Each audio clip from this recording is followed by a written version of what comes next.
बलराम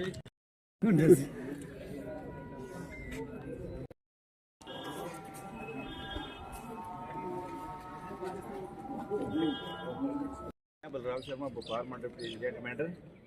आज जो हमने एक रेजोल्यूशन एसडीएम साहब को दिया, इसकी एक कापी हमने डीसी साहब को भी भेज दी थी और एक कापी जो है हमने डिप्टी कमिश्नर साहब को भी भेजी। तो ये जो आज हम सब ने मिल के बुखार मंडल वाले एक मेमोरेंडम दिया, उसमें हमने ये लिखा कि सबसे पहले जो हमारी मेंढर का जो बुखार मंडल है, जिनकी बाज़ार में दुकानें हैं,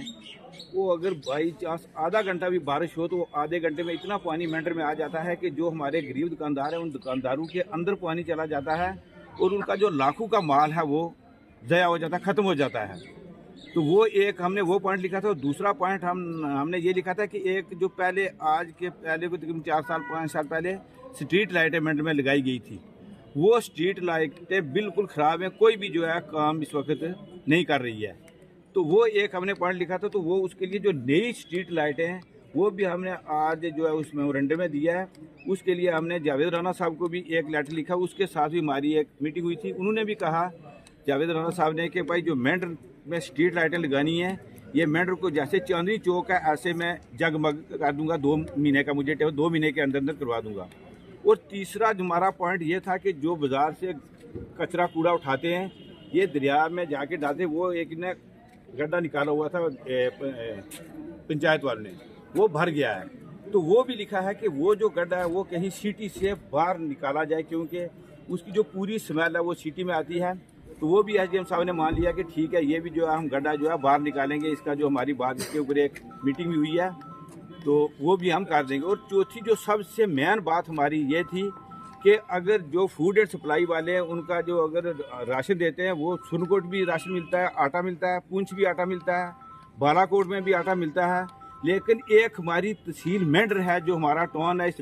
टोन में जो है आटा नहीं दे रहे हैं, वो कनक दे रहे हैं और चावल दे रहे हैं। तो मैं ये जो इंतज़ामिया है उससे मैं ये रिक्वेस्ट करता हूँ कि अगर मेंढर में वो कनक देंगे, आटा नहीं देंगे, तो जो हमारी माताएं बहनें वो 100 रुपया देती हैं ऑटो वाले को, तो वो जाता है स्टोर पे, वहाँ से फिर वो कनक लेके फिर मशीन पे जाते हैं, वहाँ से 100 रुपया देते हैं, तो घर में ले जाते हैं। तो जितना आटा बाज़ार से जिस कीमत में मिलता है उससे डबल कीमत पर वो जो आटा है उनको पड़ जाता है। तो ये हमारा सबसे ज़रूरी पॉइंट था कि जो मेंढर में है राशन जो है आटा अगर बालाकोट में है तो मेंढर में जो है फरवरी में कोशिश करो तो मिल जाए। अगर बाई चांस फरवरी में आप नहीं दे सकते तो मार्च में जो है ये आटा हमें हर रात में मिलना चाहिए। अगर नहीं मिलेगा तो फिर इसका अंजाम आगे अच्छा नहीं होगा। तो एक लास्ट पॉइंट मैं आपको बताना चाहता था कि ये जो बाहर हमारे तहसील गेट के बाहर जो है वहाँ पे एक फ्लैश बाथरूम बने हुए जिसकी स्मेल पूरी हमारी मेंढर में जाती है। तो ये भी पॉइंट मैंने बीच में लिखा, ये हमारी पर्सनली भी डिस्कस हुई एसडीएम साहब के साथ कि जो हमारे दुकानदार भाई हैं या माताएं हमारी बाहर से आती हैं, बहनें बाहर से आती हैं, उनके लिए एक बस स्टैंड पे जो हमारा शौचालय बनाया गया है, तो उसके लिए हमारे जो मेंढर के दुकानदार हैं उनके लिए मैं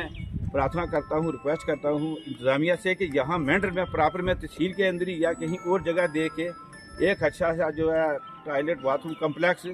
बनाया जाए। ये बातें सारी जो आज हमने एसडीएम साहब से डिस्कस की, तो एसडीएम साहब ने सारी बातें हमारी मान ली और उन्होंने कहा कि इसका जो रिस्पॉन्स है मैं 1 महीने के अंदर अंदर ही आपको दे दूँगा।